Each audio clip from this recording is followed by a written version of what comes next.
Porn से अपना sex education लेना उसी के बराबर है कि आप रोहित शेट्टी फिल्म से अपना फिजिक्स सीख रहे हैं। पॉर्न इंडस्ट्री मुझे लगता है कि सेक्स को बड़ा ग्लैमराइज कर दिया गया है। मास्टरबेशन एक ऐसा टॉपिक है, बड़ी गलत चीज़ है।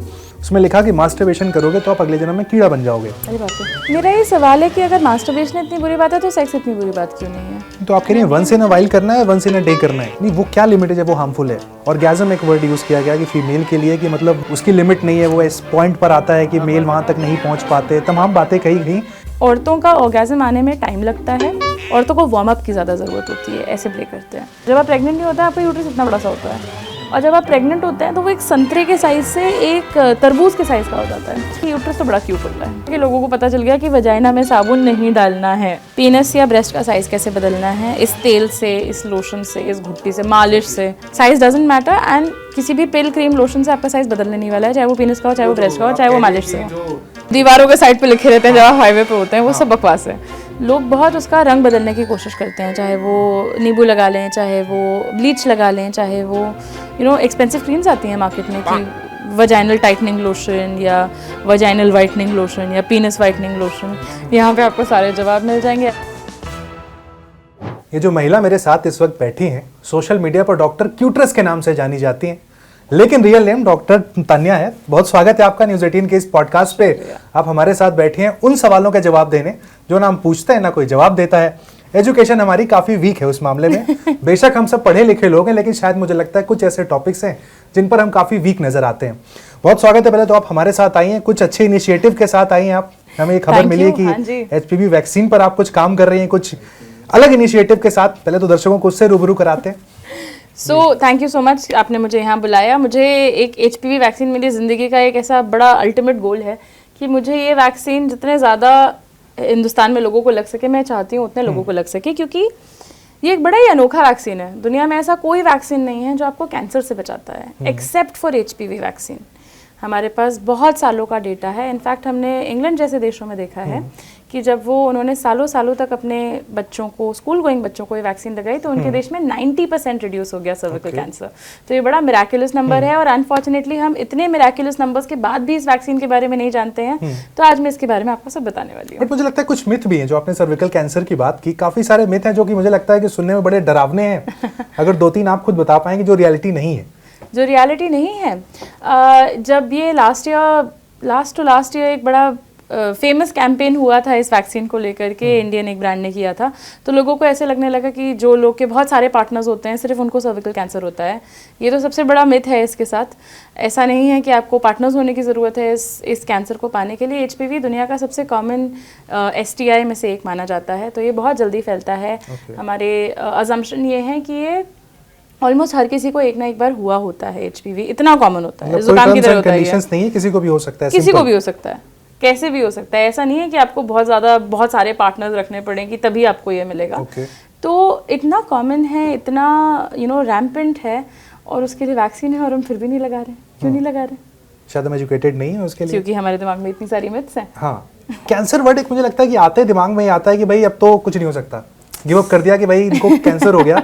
जो बचपन में सुनते थे मोहल्ले में, वो अंकल को कैंसर हो गया, दैट्स इट। एक बहुत ज़्यादा ही मतलब हम वो जैसे आपने बोला एक फुल स्टॉप की तरह हम उसे ट्रीट करते हैं। उसके आगे पीछे क्यों हुआ, कैसे हुआ, कैसे अपने आप को प्रोटेक्ट करना है, ये ना हम जानते हैं, ना हम सीखते हैं, ना कोई बताता भी है, टू बी ऑनेस्ट।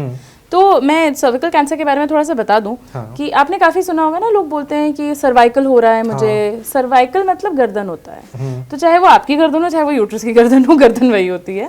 तो यूट्रस का जो सबसे नीचे का पार्ट होता है उसको हम सर्विक्स बोलते हैं, और इसका कैंसर जो है इंडिया में अर्बन औरतों में, यानी शहर की औरतों में सेकेंड मोस्ट कॉमन कैंसर है, और गांव की औरतों में, रूरल औरतों में सबसे कॉमन कैंसर है। और हम ब्रेस्ट कैंसर इतना सुनते हैं, हम लंग कैंसर इतना सुनते हैं, इसका नाम कोई नहीं सुनाता है। तो बहुत सैड बात है ये। हम चाहते हैं इंडिया हर जगह नंबर 1 हो, पर यहाँ हमें नंबर 1 होने की कोई ज़रूरत नहीं है। बट अनफॉर्चुनेटली पूरी दुनिया में सबसे ज़्यादा सर्विकल कैंसर से डेथ्स इंडिया में होती हैं। और इससे भी ज़्यादा शर्म की बात यह है कि ये इकलौता ऐसा कैंसर है जो टीके से बच सकता है, और फिर भी सबसे ज़्यादा डेथ्स इसी कैंसर से होती हैं। तो we need to get vaccinated. HPV नाम की एक फैमिली ऑफ वायरसेस होते हैं। जैसे हम कोरोना के टाइम पे सुनते थे कि ओमिक्रॉन हो गया वेरिएंट, डेल्टा वेरिएंट हो गया, वैसे भी HPV फैमिली के बहुत सारे वेरिएंट्स होते हैं और इसमें से कुछ वेरिएंट्स हैं जो बहुत स्ट्रांगली लिंक्ड हैं सर्विक्स कैंसर से, स्पेशली 16 और 18। 84% of all cervical cancer 16 number और 18 नंबर HPV से होते हैं। 84% कोई छोटा नंबर नहीं है और 16 और 18 के अगेंस्ट हमारे पास वैक्सीन होती है। ओके, और अब कुछ फ्री वैक्सीन भी आप लोगों को प्रोवाइड करा रहे हैं? बिल्कुल, तो मैंने सुना है ये वैक्सीन एक्चुअली एक आम इंसान के पहुंच के बाहर है, बहुत महंगी है। अच्छा, अफोर्डेबल नहीं है? बिल्कुल अफोर्डेबल नहीं है, सबसे ख़राब बात यही है। सो अगर आप इंडियन वाली वर्जन लगाते हैं जो आप 26 ईयर्स से कम की एज पे लगवा सकते हैं, इट इज़ 2000 रुपीज़ पर डोज। ओके, और डिपेंडिंग ऑन एज आपको 2 से 3 डोज लगेंगे, तो आपका 4000 से 6000 का फटका तो ऐसे ही आना है। मोटा मोटा 6000 मान लेते हैं, इतना तो आना ही आना है। और अगर आपने 26 के बाद लगवाई तो 30,000 तक का खर्चा आ सकता है। तो बहुत महंगी वैक्सीन है पर लाइफ सेविंग वैक्सीन है। तो इसलिए हम लोग ने मुंबई किडनी फाउंडेशन के साथ मैंने पार्टनर अप किया है और हमारे पास कुछ फंड्स थे जिसको हम यूज़ करने वाले हैं ऐसी लड़कियों को वैक्सीनेट करने के लिए जो ये नॉर्मली वैक्सीन नहीं खरीद पाती। तो हमारा एम है 500 लड़कियों को पूरी तरह से वैक्सीनेट करने का। इसके ऊपर अगर और फंड्स आ जाते हैं तो और वैक्सीनेशन हो जाएंगे।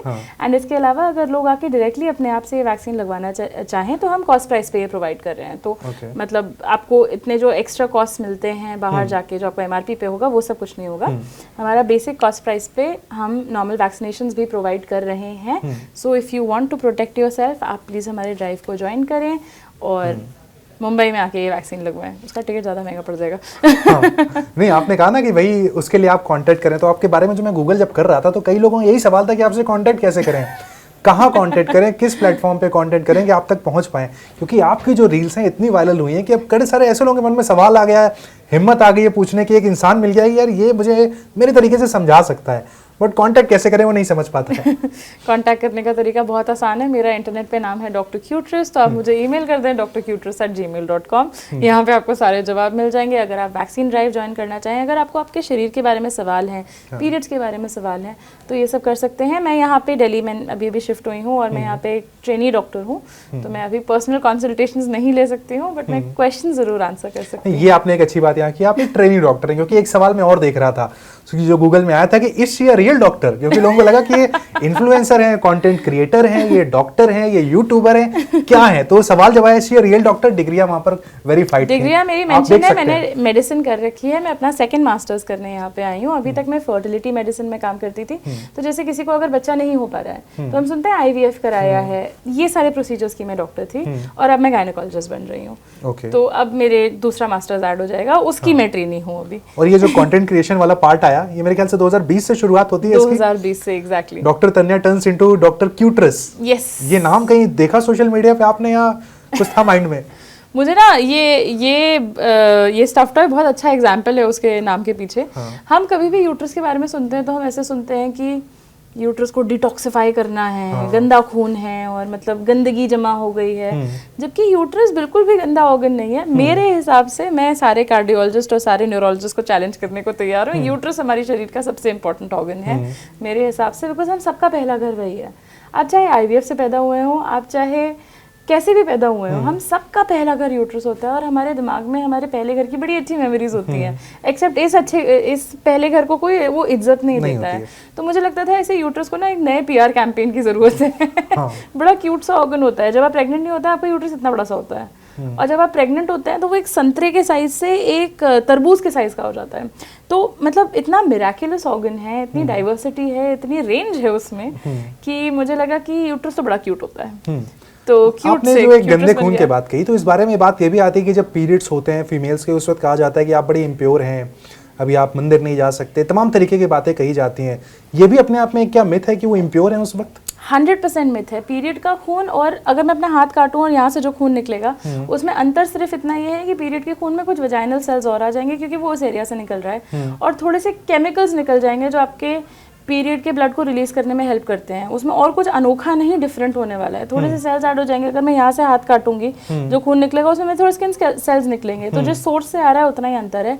पीरियड का खून बिल्कुल भी इम्प्योर नहीं होता है, उसमें कुछ गंदगी नहीं निकलती है।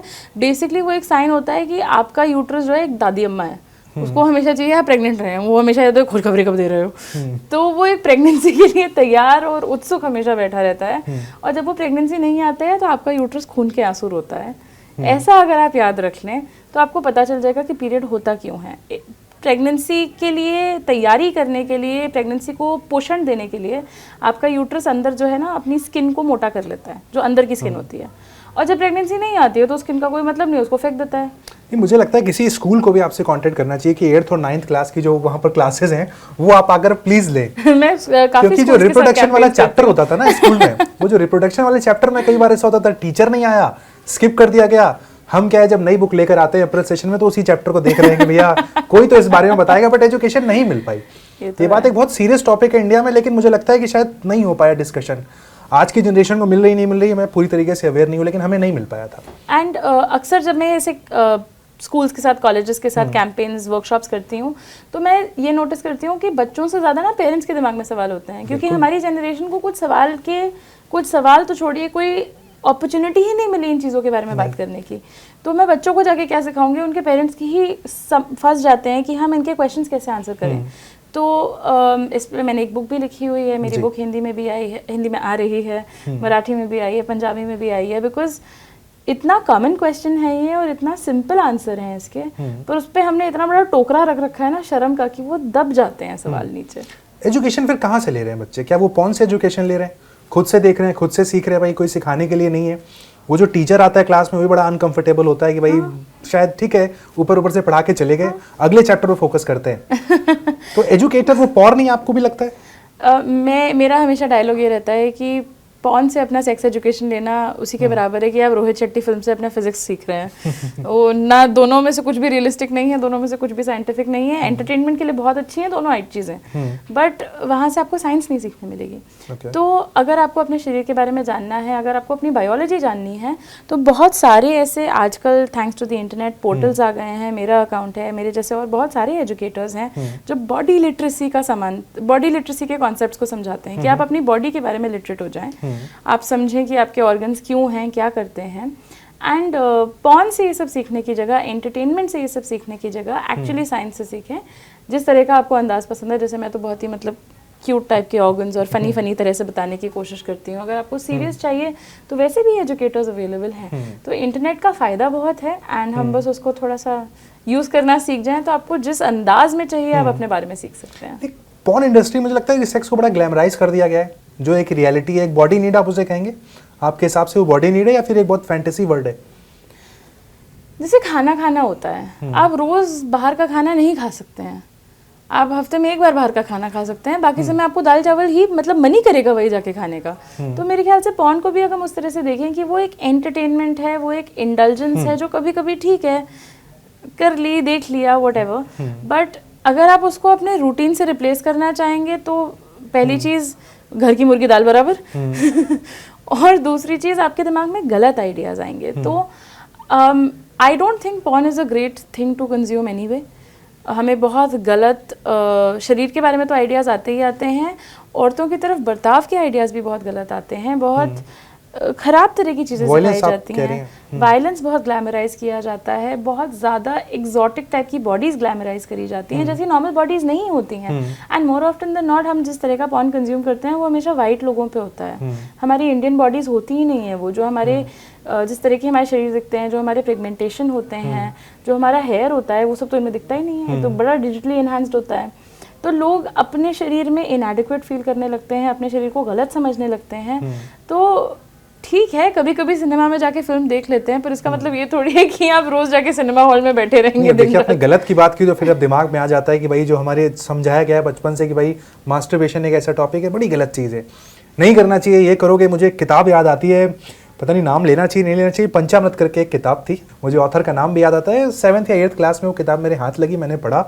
उसमें लिखा कि मास्टरबेशन करोगे तो आप अगले जन्म में कीड़ा बन जाओगे। अरे बाप रे। हाँ, ये बात लिखी गई थी कि आप कीड़ा बन जाएंगे, इस तरह की बातें वहाँ पे कही गई थी। फिर मन में वही सवाल आता है कि भाई क्या ये भी एक बॉडी नीड है कि हम कर रहे हैं, गलत कर रहे हैं अपनी बॉडी के साथ? 30 साल आते आते हम खत्म हो जाएंगे अगर हम अर्ली एज में मास्टरबेशन शुरू कर देंगे। ये सारे भी मिथ्स हैं एक तरीके से, आप कहेंगे? मेरा ये सवाल है कि अगर मास्टरबेशन इतनी बुरी बात है तो सेक्स इतनी बुरी बात क्यों नहीं है? हमें मतलब एसेंशियली सेम ही प्रोसेस हो रही है दोनों में, पर हमें ये बताया जाता है मास्टरबेशन बहुत बुरी चीज़ है, पर सेक्स बुरी चीज़ नहीं सिखाई जाती है। साइंस क्या कहता है? मैं साइंस की तरफ से आती हूँ, मैं वहीं की बात जानती हूँ। आपकी व्यक्तिगत निर्णय है कि आप उस साइंस का किस तरह से इस्तेमाल करना चाहते हैं। साइंस हमें बताता है मास्टरबेशन एक नॉर्मल बॉडीली डेवलपमेंट का एक पार्ट होता है।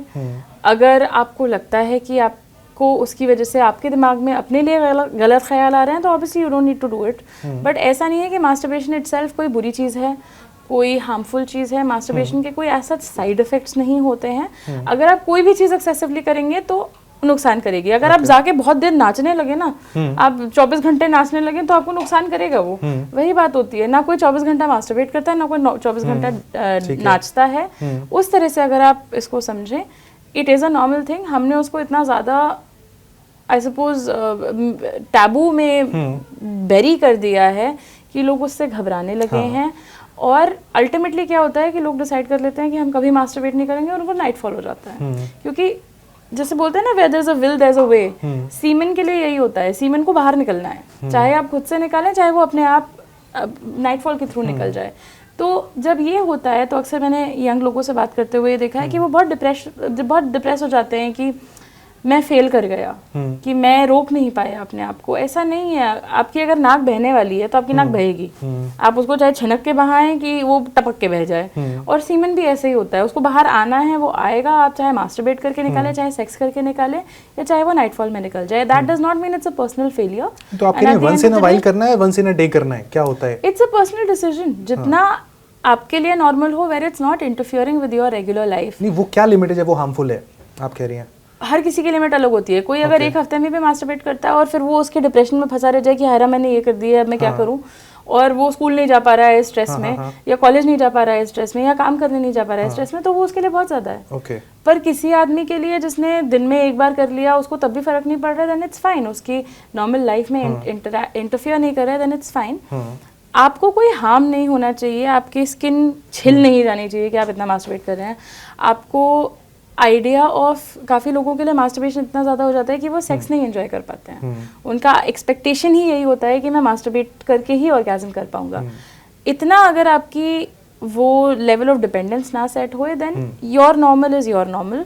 ऐसा कोई सेट नंबर नहीं होता है कि इतना करना चाहिए या इतना करने पे खराब होता है। एक और बात मैंने देखी सोशल मीडिया में कही जाती है कि जो ऑर्गेज़म एक वर्ड यूज़ किया गया कि फीमेल के लिए, कि मतलब वो ऐसा है कि साहब उसकी लिमिट नहीं है, वो इस पॉइंट पर आता है कि मेल वहां तक नहीं पहुंच पाते। तमाम बातें कही गई, इसमें भी मतलब सच्चाई है कि फीमेल ऑर्गेज़म मतलब क्या है, इसको क्यों इतना ग्लैमराइज कर दिया गया, सोशल मीडिया पे बढ़ा चढ़ा कर बात कर दी गई? ये फालतू का हुआ बना रखा है, इतना ऐसे कुछ नहीं होता है। मेल ऑर्गेज़म फीमेल ऑर्गेज़म में न्यूरोलॉजिकली फिजियोलॉजिकली कोई अंतर नहीं होता है, that is the same thing. बस ये है कि औरतों का ऑर्गेज़म आने में टाइम लगता है फॉर 2 रीजंस। फर्स्टली थोड़ा औरतों को वार्म अप की ज़्यादा ज़रूरत होती है, ऐसे प्ले करते हैं। And the other thing is कि हम अक्सर जो सेक्सुअल ऑर्गन होता है फीमेल्स का, हम उसको वजाइना अज्यूम करते हैं। वजाइना भी होता है बट क्लिटरिस भी होता है, हम क्लिटरिस पे इतना ध्यान नहीं देते हैं। This is where we fail. अगर किसी के गाल पे खुजली हो रही हो और आप उसकी पीठ खुजाते रहें, तो उसको ये तो नहीं लगेगा वो जो खुजली करके सेटिस्फैक्शन मिलता है वो उसको कभी नहीं मिलने वाला है। The same thing as vagina अकेले के स्टिमुलेशन से आपको वो सेटिस्फैक्शन नहीं मिलेगा जो क्लिटरिस से आएगा, क्योंकि पीनस का फीमेल वर्जन वजाइना नहीं होता है, क्लिटरिस होता है। जो सेम टिश्यू अगर आप क्लिटरिस को एडिक्वेट अमाउंट ऑफ टेस्टोस्टेरोन दे तो वो बड़ा होकर पीनस बन जाता है लिटरली। जब बेबीज होते हैं वो सेम ऑर्गन्स होते हैं। हार्मोन्स के इन्फ्लुएंस में अगर वो टेस्टोस्टेरोन इतना नहीं रहा तो वो क्लिटरिस रहेगा, टेस्टोस्टेरोन दे दिया तो वो पीनस बन जाएगा। तो उस टिश्यू पे अगर हम फोकस करें तो इतना मिस्ट्री नहीं रहती है ऑर्गेज़म। जी स्पॉट वगैरह ढूंढने की कोई ज़रूरत नहीं है। पेनिट्रेशन प्लेजरेबल बिल्कुल होता है, बट ऑर्गेज़म्स औरतों के लिए 90% ऑफ द टाइम क्लिटरिस से आते हैं। आपको नहीं लगता मैम, जब सेक्स की हम बात करते हैं तो उसमें फिर रूरल इंडिया और अर्बन इंडिया हो जाता है? 2 अलग अलग क्षेत्र हम जो हिंदुस्तान और इंडिया की जो अलग अलग बातें करते हैं। हम यहाँ NCR में बैठकर सेक्स पर बात कर रहे हैं, ठीक है, हमारे सुनने वाले व्यूअरशिप भी हैं। गांव में जब बात होती है तो एक बड़ी कॉमन सा टर्म होता है कि हाँ हमने ये कर लिया, ये ऐसा कर लिया, वैसा कर लिया। आप भी मिलती होंगी बड़े सारे रूरल इंडिया के लोगों से, अर्बन इंडिया। क्या डिफरेंस देखती हैं आप जब हम पर्टिकुलर वर्ड सेक्स की बात करते हैं? तो मुझे लगता है रूरल इंडिया में ये कॉन्वर्सेशन मेरे एक्सपीरियंस में इतना नहीं पहुंचा है। लोग बात ज़रूर करना चाहते हैं। मेरी मेनली ऑडियंस यूट्यूब पे जिसमें मैं हिंदी में कंटेंट बनाती हूँ एक्चुअली छोटे शहरों से आती है, बड़े शहरों से कम आती है। तो वो अपने फ़ोन भर के दायरे में ही इस बारे में बात कर सकते हैं। इससे बाहर निकल के उनके लिए एक नॉर्मल कॉन्वर्सेशन है ही नहीं है। एंड औरतों के लिए तो बिल्कुल ही नहीं है। तो डिफरेंस बहुत है, डेफिनेटली है, पर इंटरनेट मेरे ख्याल से इस एक्सेस को बहुत डेमोक्रेटाइज कर रहा है, ईज कर दे रहा है इस कॉन्वर्सेशन को, एंड वो अनोनिमिटी जो है ना कि आपको अपनी आइडेंटिटी रिवील करने की ज़रूरत नहीं है अपने क्वेश्चंस और अपने क्यूरियोसिटी सेटिस्फाई करने के लिए, आई थिंक उससे बहुत अच्छा फ़ायदा हुआ है। ओके, तो मतलब आप कह रही हैं कि शहरों में तो बात पहुंच गई काफ़ी हद तक, शायद अभी गांव तक नहीं पहुंची। हर जगह नहीं पहुंची है। अच्छा, शहरों में भी नहीं पहुंची है, गांव में भी नहीं पहुंची है, और गांव में बहुत पहुंच गई है, शहरों में भी बहुत पहुंच गई है। हम एक साथ बहुत सारी इंडियाज में रहते हैं, मुझे लगता है। ओके, बहुत सारी रियलिटीज इंडिया में एक साथ happening at the same time. Okay, 2 और सवाल हैं, चूंकि देखिए अब यहाँ पर समय हमारे पास कम है, उसका नोटिफिकेशन मेरे पास आना शुरू हो गया है। एक सवाल अभी हमारे साथी जो लेफ्ट में आप मिले थे वो मेरे से कह रहे थे कि आप यार पूछना जरूर, वो क्लिप में कई बार देख चुका हूँ, वो दही वाली जो बात कही थी मैम ने कि दही के जो बैक्टीरिया होते हैं वजाइना में वही बैक्टीरिया होते हैं। उन्होंने एक अच्छी बात कही, कह रहे हैं मैंने उसमें जब कमेंट देखा तो किसी ने दादी माँ की भी बात कही थी कि दादी माँ भी यही कहती थी। तो मतलब क्या है ये कॉन्सेप्ट? मेरे को पता नहीं ये बात इतनी वायरल क्यों हो गई, बहुत नॉर्मल सी बात है। जो वजाइना होता है उसका मेरा कॉन्सेप्ट मेनली ये समझाने का था, सोप जो होता है, साबुन जो होता है, हमने पीएच में पढ़ा होता है, एक एसिडिक चीज होती है, एक बेसिक चीज होती है। साबुन बेसिक होता है, इसका ऑपोजिट होता है एसिडिक। तो अगर आप एसिडिक जगह पे बेसिक चीज डालेंगे तो पीएच गड़बड़ हो जाएगा। वजाइना का पीएच बहुत स्पेसिफिक होता है, वजाइना का पीएच एसिडिक होता है, और वो एसिडिक इसलिए होता है क्योंकि जो दही में बैक्टीरिया होता है लैक्टोबैसिलस, वही सेम बैक्टीरिया वजाइना में भी बहुत भारी मात्रा में होता है, एंड यही वजाइना का पीएच जो है लो रखते हैं। तो अगर आप वहाँ पे साबुन डाल देंगे तो ये बैक्टीरिया मर जाएंगे, एसिडिक पीएच खराब हो जाएगा, बेसिक पीएच हो जाएगा, वजाइना में इन्फेक्शन हो जाएगा। तो आई एम ग्लैड ये बात इतनी वायरल हुई। अगर इसका साइड इफेक्ट ये हुआ कि लोगों को पता चल गया कि वजाइना में साबुन नहीं डालना है। ओके, ठीक है, तो एक मिथ क्लियर हुआ यहाँ पर। आई होप सो जी। लेकिन आखिरी में अगर आपसे हम पूछें कि मतलब सबसे बड़े 4-5 अगर मिथ आपने सुने हो, कोई किसी ने डीएम किया हो, किसी ने किया हो, कि कौन हो, अगर हम उंगली पे काउंट करें तो 4-5 मिथ आप जो बताएं जो कि नहीं है रियलिटी, हम मन में बरसों से बनाकर बैठे हैं। जो मैं 5 साल से कंटेंट बना रही हूँ, एंड आई थिंक 5 साल में मैंने सबसे ज़्यादा जो सवाल फेस किए हैं वो एक तो ये है कि पीनस या ब्रेस्ट का साइज कैसे बदलना है, इस तेल से, इस लोशन से, इस घुट्टी से, मालिश से बदल जाएगा? बिल्कुल नहीं बदलता है।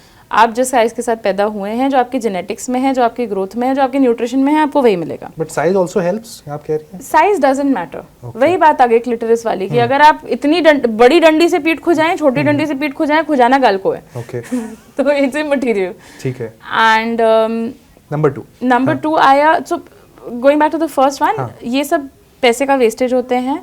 साइज डजंट मैटर, एंड किसी भी पिल, क्रीम, लोशन से आपका साइज बदलने नहीं वाला है, चाहे वो पेनिस का हो, चाहे वो ब्रेस्ट का हो, चाहे वो मालिश का हो। जो रेलवे के डब्बों में जो इश्तिहार लिखे होते हैं कि भाई ये वाला तेल लगाएं, ऐसा करना है, वो सब एक मार्केटिंग टेक्निक जो दीवारों के साइड पे लिखे रहते हैं, जो हाईवे पे होते हैं, वो सब बकवास है। दूसरी बात, लोग इस बात से बहुत स्ट्रेस लेते हैं कि पीरियड्स का, कि हम पीरियड्स का खून इम्प्योर होता है या ऐसा कुछ होता है। पीरियड्स का खून बिल्कुल इम्प्योर नहीं होता है, हम इस बारे में बात कर चुके हैं। तीसरी बहुत कॉमन मिथ होती है कि लोग इससे बहुत घबराते हैं कि जो अलग अलग मेंस्ट्रुअल प्रोडक्ट्स आजकल आ गए हैं, चाहे वो पैड भी क्यों ना हो, लोग पैड से भी डरते हैं, लोग टैम्पॉन से भी डरते हैं, मेंस्ट्रुअल कप से भी डरते हैं। ये सारे सेफ प्रोडक्ट्स होते हैं, वेल टेस्टेड प्रोडक्ट्स होते हैं। आपको एक मेंस्ट्रुअल प्रोडक्ट के साथ, पीरियड प्रोडक्ट के साथ इस बात का ध्यान रखना है कि आप किसी भी चीज़ को 8 घंटे से ऊपर नहीं यूज़ कर रहे हैं। 8 घंटे भी मैं ज़्यादा बोल रही हूँ, 6 घंटे से ऊपर नहीं यूज़ करना है। चाहे पैड, टैम्पॉन जो भी है फुली सोक नहीं भी हुआ हो, you have to change it within 6 hours. Menstrual cup इकलौता है जिसको आप 12 घंटे तक यूज़ कर सकते हैं। चौथा मिथ आता है वर्जिनिटी को लेकर के। वर्जिनिटी एक सोशल आइडिया होता है, ये एक मेडिकल कॉन्सेप्ट नहीं होता है। हम साइंस में वर्जिन प्लास्टिक होता है और नारियल का तेल होता है और ऑलिव ऑयल होता है, एक्स्ट्रा वर्जिन ऑलिव ऑयल। इसके अलावा मतलब medically in the human body virginity का कोई एज सच कॉन्सेप्ट नहीं होता है। जो हाइमन होता है उसमें बहुत कम ब्लड वेसल्स होती हैं, तो उसके फटने पे टेक्निकली इतनी ब्लीडिंग नहीं होती है, वो एक्चुअली वजाइनल इंजरी से ब्लीडिंग होती है। और आपका वजाइना बहुत एक्सपेंसिव होता है, वजाइना एक्सपैंड करता है सेक्शुअल अराउजल पे, तो अगर वो एक्सपैंड कर रहा है मतलब आप टर्न्ड ऑन हैं और वो ज़रूरी है। वो एक्सपैंड करेगा तो हाइमन भी एक्सपैंड करेगा और इतनी ब्लीडिंग नहीं होगी। Bleeding is not a sign of virginity, और वर्जिनिटी एक आइडिया है, it's not a medical thing. और पांचवी चीज़ होगी कि जो जेनिटल्स होते हैं ना, वो लोग बहुत उसका रंग बदलने की कोशिश करते हैं, चाहे वो नींबू लगा लें, चाहे वो ब्लीच लगा लें, चाहे वो एक्सपेंसिव क्रीम्स आती हैं मार्केट में कि वजाइनल टाइटनिंग लोशन या वजाइनल वाइटनिंग लोशन या पीनस वाइटनिंग लोशन। ऐसा कुछ करने की ज़रूरत नहीं है, बिकॉज पहली चीज़ एक तो ये काम नहीं करेंगी, दूसरी चीज़ ये आपको केमिकल रिएक्शन करके और भी कालापन कर सकती हैं। और तीसरी चीज़, इट इज़ नॉर्मल कि हमारे इंडियन स्किन टोन्स में इन एरियाज़ का कलर डार्क हो, ये बिल्कुल नॉर्मल बात है। जब हम प्यूबर्टी पे आते हैं, जब हमारा सेक्सुअल डेवलपमेंट शुरू होता है, तो इन एरियाज़ में जो पिगमेंट के सेल्स होते हैं ना, जिन्हें मेलेनिन बोलते हैं, वो ज़्यादा होते हैं, वो एक्टिवेट हो जाते हैं उस समय, तो इनका कलर बढ़ जाता है। तो it's just a sign of becoming sexually mature. अगर आप चाहते हैं कि आपके जेनिटल्स एक बच्चे जैसे दिखें तो उसमें बहुत ज़्यादा प्रॉब्लमेटिक आइडियोलॉजीज इसमें मैं घुसने नहीं वाली हूँ, but it is normal for your genitals to be darker than the rest of your body, and creams pills की कोई ज़रूरत नहीं है। जी, थर्ड जो पॉइंट था उस पर मैं आपको एक छोटी सी बात यहाँ पर ऐड करना चाहूँगा। एक डिबेट मैंने ये भी देखी, पैड्स वर्सेस कप की बात जो कही जाती है कि विच इज सेफ, पैड ज़्यादा सेफ है या कप? सेफ दोनों है अगर आपने सेफली यूज़ किए हैं। ओके, ये वही हो गया कि मारुति ऑल्टो ज़्यादा सेफ है या, एक्चुअली मुझे कोई गाड़ी का नाम नहीं पता है, मैं गलत एग्जांपल दे रही हूँ, चाय ज़्यादा सेफ है या कॉफ़ी ज़्यादा सेफ है, दोनों। अगर आप बहुत ज़्यादा गरम गरम चाय पियेंगे तो आप उससे भी जल सकते हैं, अगर आप बहुत ज़्यादा गरम गरम कॉफ़ी पियेंगे तो आप उससे भी जल सकते हैं। दोनों यूज़ कर सकते हैं, आप ये कह रहे हैं? ऐसा नहीं कि ये यूज़ नहीं करना है टाइप्स, ऐसा कुछ नहीं है। इनफैक्ट इंडिया के पर्टिकुलर एटमॉस्फेयर में यहाँ मॉइस्चर बहुत होता है, गर्मी बहुत होती है, लोगों को पैड से रैशेस हो जाते हैं, इरिटेशन हो जाती है, जलन होती है, चलने में दिक्कत होती है, बार बार फंगल इन्फेक्शन होता है। अगर ये सब इशू से फेस कर रहे हैं आप तो आप मेंस्ट्रुअल कप यूज़ कर लीजिए, अगर नहीं फेस कर रहे हैं तो पैड यूज़ करो, ना करो, जो मना है। We live in a time जब हमारे पास इतने सारे ऑप्शन है, तो उस बात का फ़ायदा उठाओ। क्या बात है भाई, इतनी सिंप्लीफिकेशन के साथ ये सारे टॉपिक जो किसी ने बताया, भैया धन्य है भाई, आपने बड़े सिंप्लीफाई करके इन चीज़ों को बताया। ऑल द बेस्ट आपकी जो ड्राइव है वैक्सीनेशन उसके लिए। उम्मीद करते हैं कि अगली बार जब आपसे मुलाकात होगी एक लंबी फेरिस्त लेकर बैठेंगे भाई कि ये चीज़ें अभी भी सॉल्व नहीं हो पाई हैं, वक्त की आज कमी। तो चलिए इस सेशन को हम यहीं पर खत्म करेंगे। बहुत अच्छा लगा आपसे बात करके, कन्वर्सेशन जो हुई है आज काफ़ी हेल्पफुल होगी। मुझे लगता है कि भाई जो कन्वर्सेशन आपको नहीं मिल रही थी, यहाँ पर अगर आप क्लिक करेंगे तो काफ़ी हैप्पी होकर जाएंगे, यहाँ तो आप सेटिस्फाई होकर जाएंगे। मैं ये कह रहा हूँ कि इस कन्वर्सेशन के साथ। तो thank you so much doctor क्यूट्रस, आप हमारे साथ आई। अगला पॉडकास्ट भी हम जरूर करेंगे इस पर। बिल्कुल, done. Okay, thank you, done.